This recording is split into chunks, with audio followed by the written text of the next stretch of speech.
So if y'all been following along in this build series, we're up to the final cleaning stage on this block here. We went ahead and did all the prep work. Did a 3-stone hone on it. I took the Dremel and cleaned up some of the lifter valley flashing. We got new freeze plugs in it. It's been painted.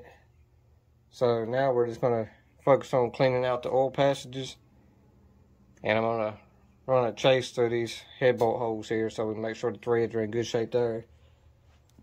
And then, like I said, we're going to clean up the oil passages. Maybe hit the lifter boards one more time and give it a good coating of WD-40. And then it should be ready to put the bottom end together. For this project, we're just going to use the engine brush kit from Harbor Freight. You can pick these up for like 20 bucks. They're pretty good. I mean, they got brass, steel brushes and nylon brushes in there. It comes with a little driver and extension for you. And just basic cleaning materials, brake cleaner. We got some PB Blast, some degreaser, and some WD-40 to coat this thing down when we get done.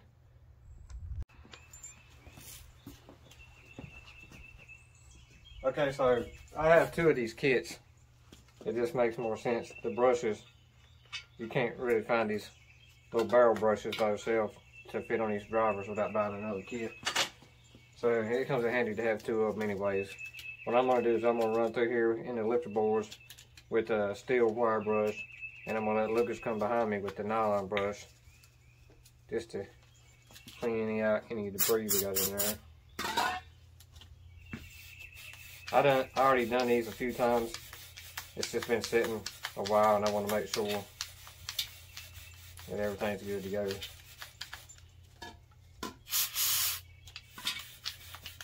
We don't want to give that cam or lifters any excuse to wipe itself out, so I want to pay extra attention in this area. Wait, Lucas. Get this side of you. Come behind me. I'll spray it.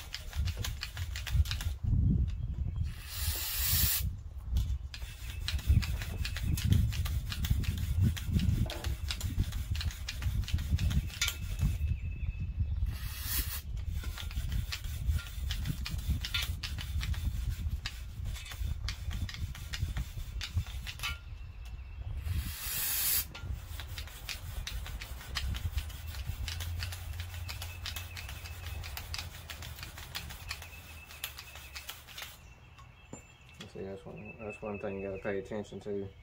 Probably going to give this block an extra deep clean here. Sometimes those bristles will fall off those brushes, so we're going to do the dirty work first.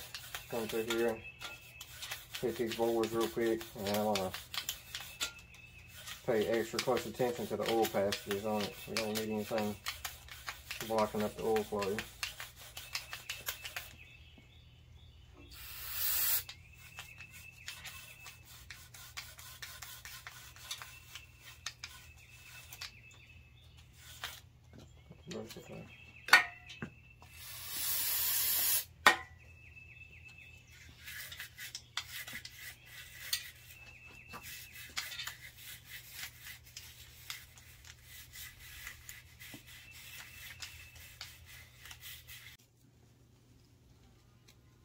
Okay, a little update for y'all on where we're at on this thing.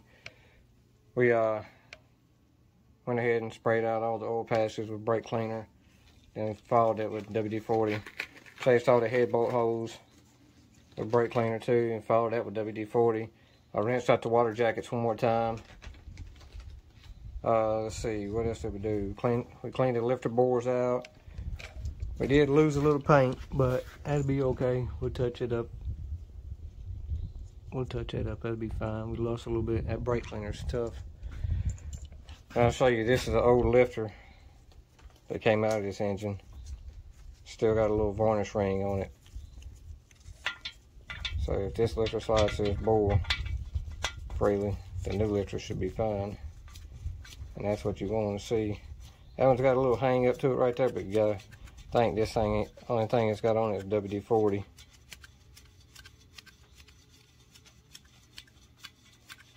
We went through all the lifters and checked them like that. I mean lifter bores, and checked to make sure everything was moving freely. Good thing that's an old lifter. Like I said, that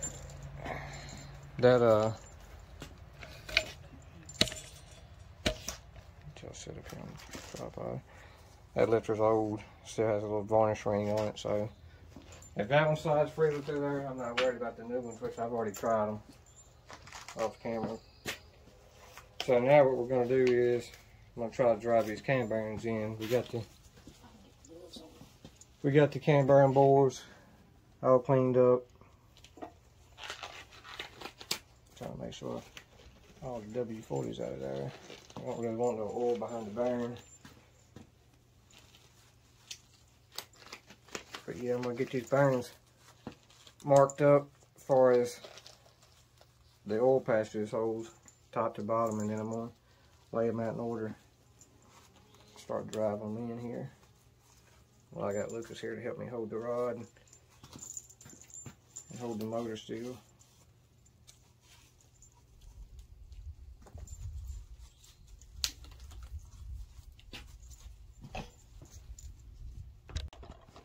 Give y'all a look at the bearings that we're using. These are seal powered 1451Ms. I went ahead and marked, everybody does this different. I like to mark mine that way if I'm looking at it from the top side with a Sharpie as I'm driving it in there.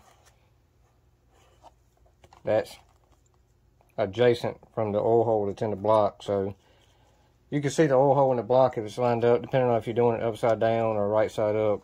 I just like to go ahead and get a mark so I know where the top of it's at. Okay, I'm going to try to give y'all a look at this. I don't know how good it's going to be to show up in the camera, but I got the engine on the, I got the engine stand butted up against the workbench here. I'm getting ready to drive this back cam bearing in.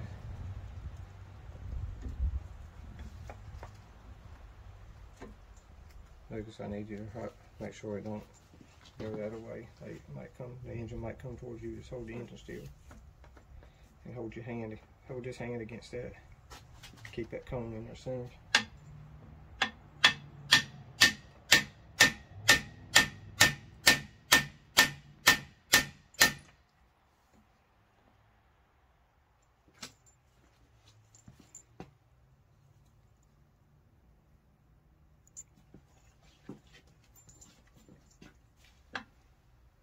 Keep an eye on that. Keep an eye on this right here. If it looks like these things are tearing up the edge of that bearing, let me know. Like if they look like they're trying to go over it or under it, let me know. You know what I'm talking about, right? Yeah.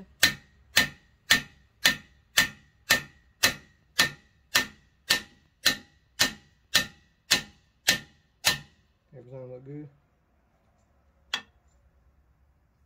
So. Yep.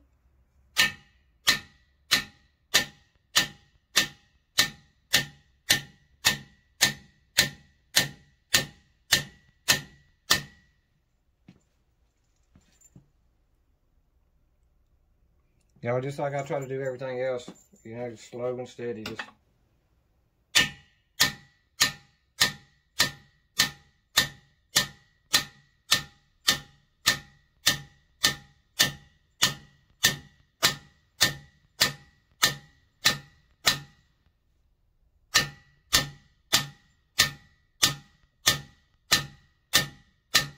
Okay, sorry y'all. My camera must be getting full on storage. It keeps cutting off after like little short video clips, but you can see that back bearing. It drove in clean. Oil holes lined up nice where it needs to be at. So we're gonna move on to the next ones. I know y'all won't be able to see the bearing going in, but I'll give you a look at the setup here. Just gotta make sure you use the right size coupling on there. There's something on the bearing. When I tighten it down, I like to line my mark up just a OCD thing. I mean, if that line's staggered a little bit, it's kind of hard to focus on keeping that line, that Sharpie line on the top center. So this is something I like to do. If you're not OCD, it might not bother you. Just take your time sliding through these. You see? Yeah, scratch right there. It's fine on the back, it's not gonna hurt it.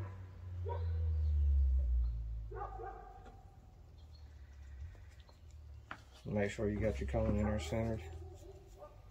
Center up your bearing. That's why it helps to have two people. I got Lucas holding it from rocking side to side. We got it pushed back against the workbench.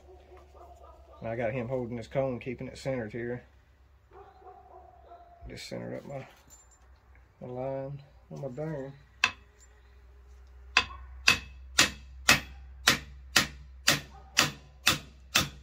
Lucas, you keep an eye on it, make sure it don't roll the edge of the bearing over.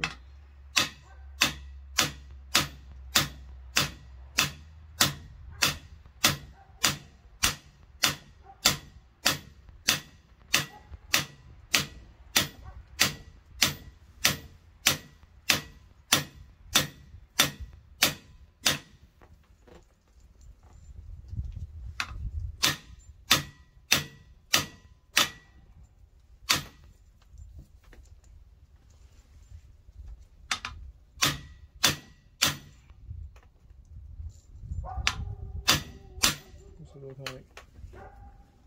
You got it? One more hit, one, two, See, well, let me see the back side, make sure it ain't hanging out.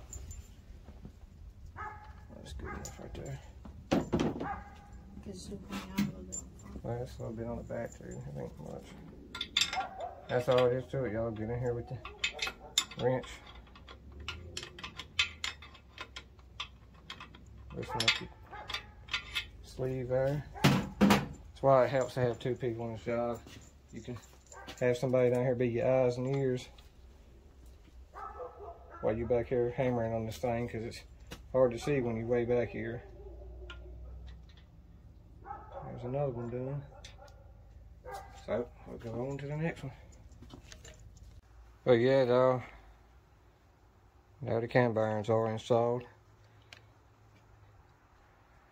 Now we can start prepping this bottom end. I still we gotta file the rings and all that good stuff. I just been waiting on Lucas. He's out of school for spring break now, so we can actually start doing something to this thing. So we're gonna wrap it up right here with a fresh trash bag and let it soak in this WD-40 overnight. We'll probably work on the rings and stuff tomorrow. We'll probably just roll this all into one video.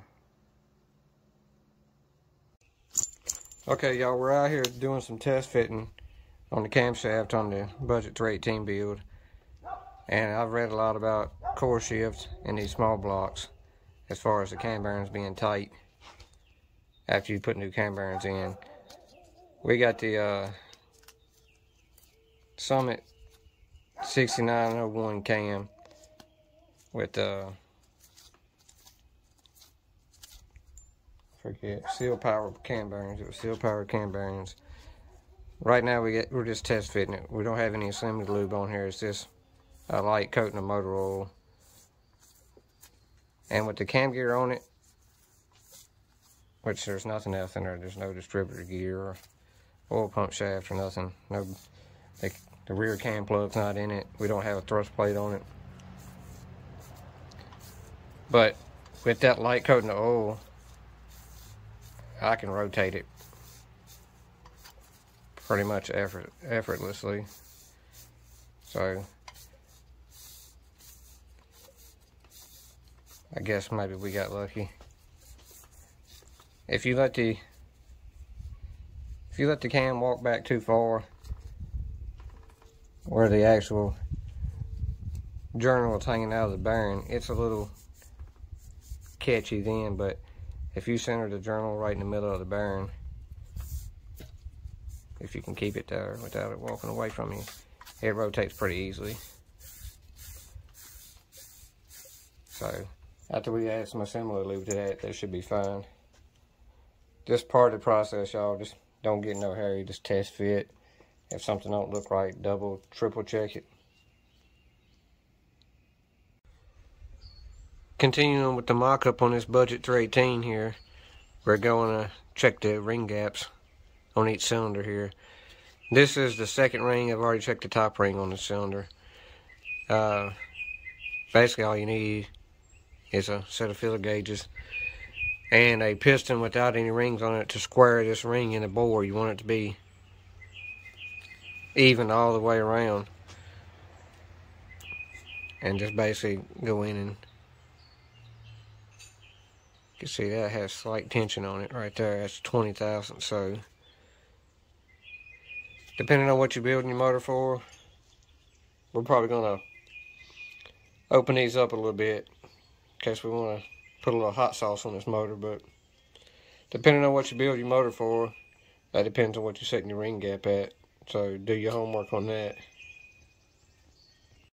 And when I talk about squaring the ring in the bore, just take your piston that doesn't have any rings on it, turn it upside down, and I normally use the ring lands to line it up. Make sure you even all the way around. That way it gets down in the bore a little ways, and you can use these ring lands to guide it, to line it up. Okay, I'm going to give y'all a look at the setup here, the layout of our pre-assembly setup. We're getting ready to file these rings for each cylinders. I like to write down, even though they all should be the same, I like to keep notes on each cylinder. That way if something looks a little off about one cylinder, I can take note of that. When you're filing your rings, you got to refer to your manual. They should come with an instruction sheet to tell you, like on this ring, the top ring can go either way, upside down, it don't really matter. But the second ring, the top is indicated by that dot there. So, and of course on the old ring, it's either way.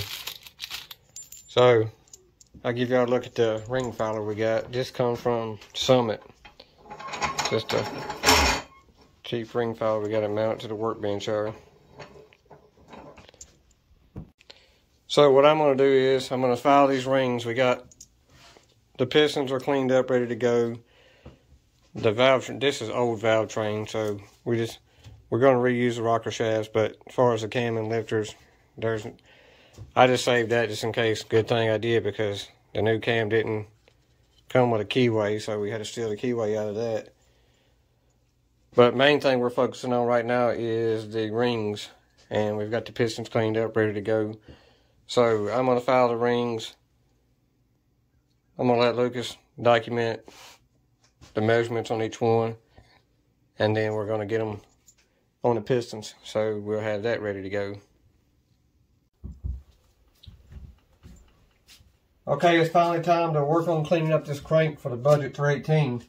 I'm not going to go into too much detail on this. I'm sure y'all seen several videos covering this before.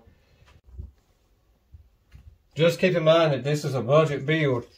Not saying this is the right way to do it, but this is the absolute cheapest way to do it. So with that being said, I'll run you through what we got here. We got some 1500 grit sandpaper, some wet and dry sandpaper. 1500 grit. I've cut it into strips to fit these different journals. You're gonna need a shoestring, preferably the flat type shoestrings.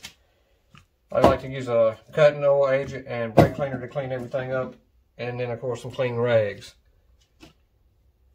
So the first thing I like to do is start off by wiping off each journal so you can see what you're working with. I laid a black trash bag over the workbench just to try to keep the mess to a minimum.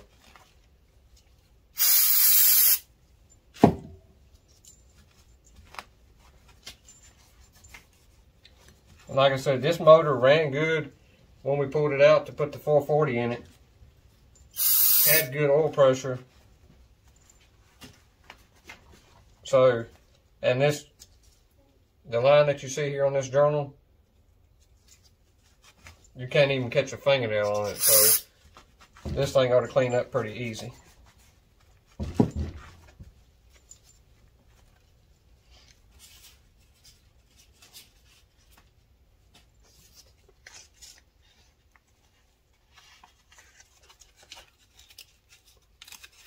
each one of these, I got several pieces of this sandpaper cut to fit the different size journals.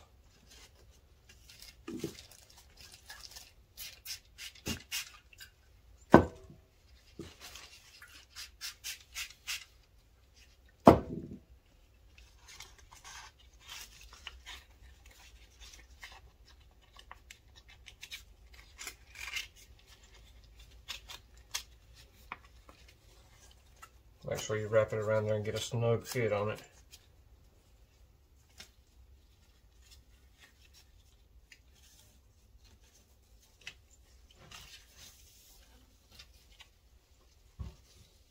I like to get the longest shoestrings you can find. That gives you more to work with. You don't want to wrap it too tight to where you can't spin it, but the idea is to wrap this around so you can apply even pressure to the sandpaper all the way across.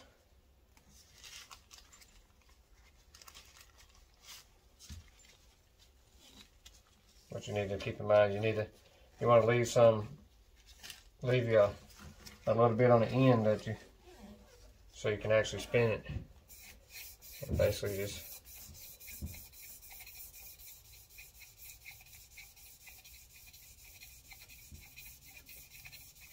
like I said, we're not trying to remove material from this, we're just trying to polish this up because we went with standard size bearings.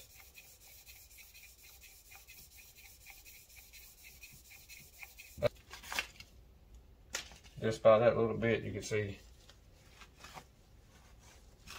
that it's already cleaning up pretty good.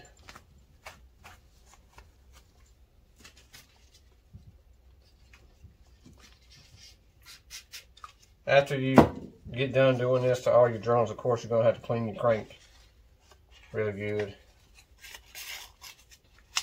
I like to you can get those engine brush kits from Harbor Freight, or if you don't have those, if you like to shoot guns like we do, a 22 bore brush will fit right down through those oil holes. Clean them up really nice.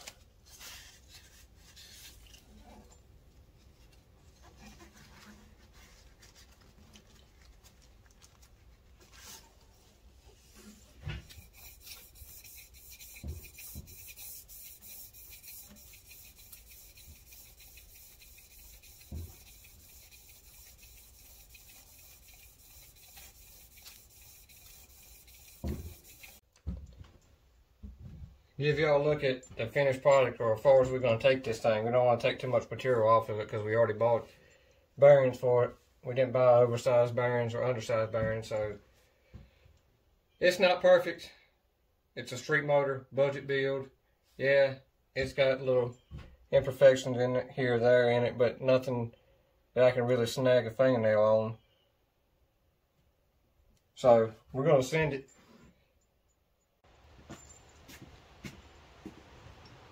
Okay, now y'all, we getting ready to put the main bearings in the block here. I've already went ahead and installed them in the caps. It's pretty simple. Tang to tang. Each cap's got a notch on it, which is called tang. Just line that tang up in the bearing with the tang up in the cap. Make sure your cap's nice and clean. So we got those lined out, ready to go.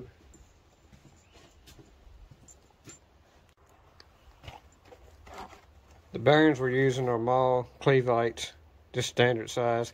We did opt to go with the full groove bearing just to give it a little extra cushion of oil to ride on. It's a full groove bearing all the way around, whereas the factory bearing's only full groove on the block side, I believe. Let me see. I got an old bearing laying here. Yeah, the factory bearings were only grooved on the half of the bearing that went into the block, so the full groove bearing just gives it that little extra cushion of oil to ride on. I'm going to go through and wipe these bearing saddles out real quick. Get some brake clean. I've already done this several times before, but I'm getting ready to put the main bearings in here and then check our bearing clearance. So I want everything to be as clean as it can be from here on out. Just sort of clean the thrust bearing surface really good on both sides.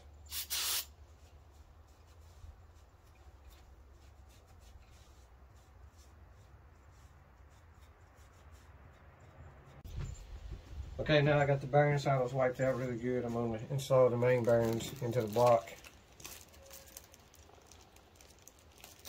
Just take your time, be careful with these. You don't want to drop them or damage them. They're just like the caps. They have a tang that locates them in the block.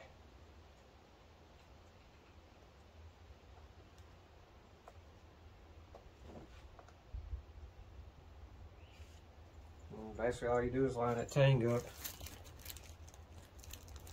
Make sure your oil holes are lined up nice.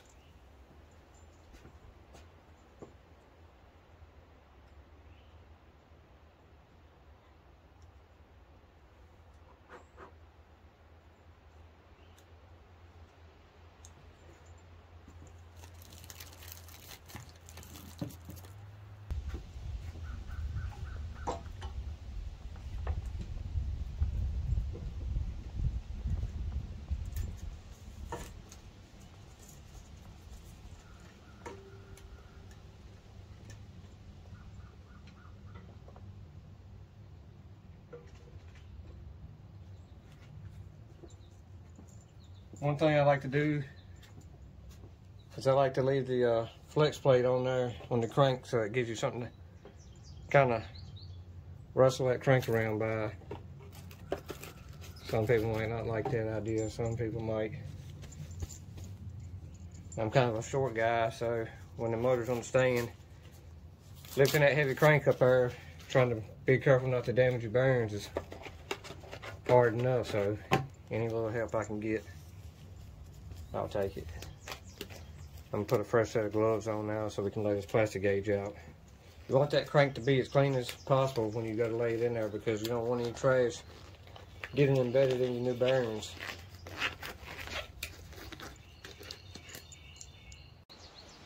If you've never done plastic gauge before, all it is basically a little, let me get this camera to focus, there we go. It comes on a long strip. They give you enough to do a whole engine. All it is basically a little piece of wax string that you place in between the bearing and the journal of the crank. And once you torque it down, you come back and measure it by the provided gauge on the paper to determine how much bearing clearance you have.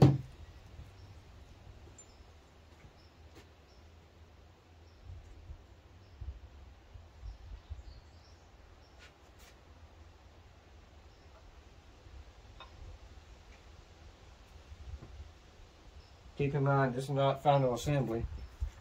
This is pre-assembly or mock-up, so you don't want to use any lube.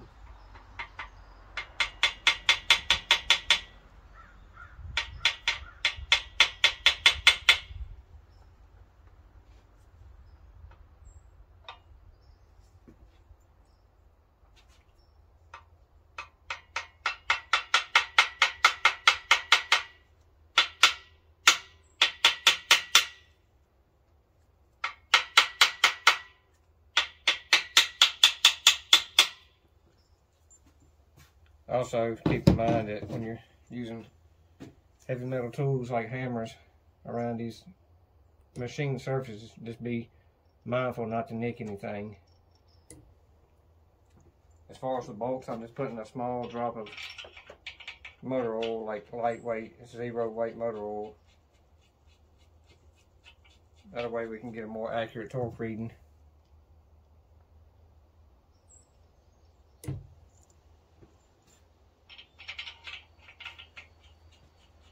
I like to put all the plastic gauge in here and run these down by hand first, and then come back and torque the crank in actual sequence of you would as if in final assembly.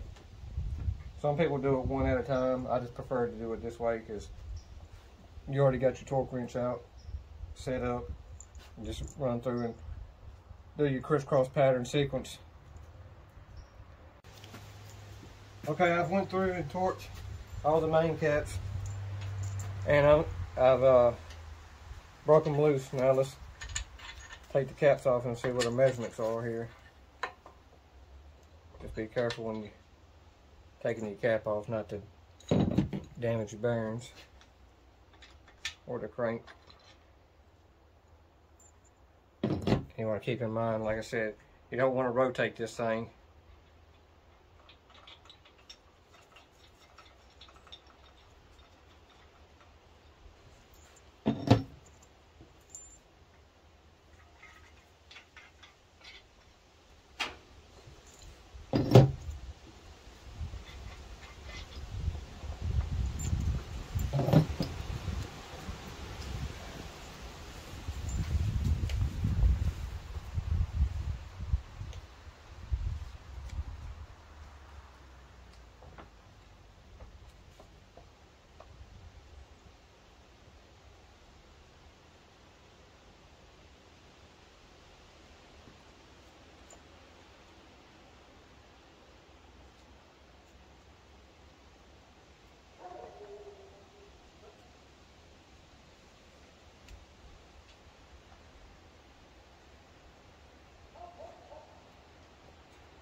They all seem to be within 2 and 2.5 thousandths. Basically, all you want to do is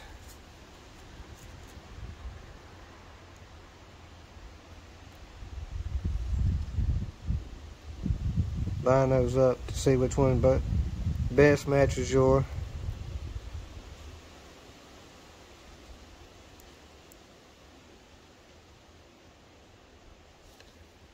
and then, like usual, I got a notebook over. I'm gonna take and write down all the measurements.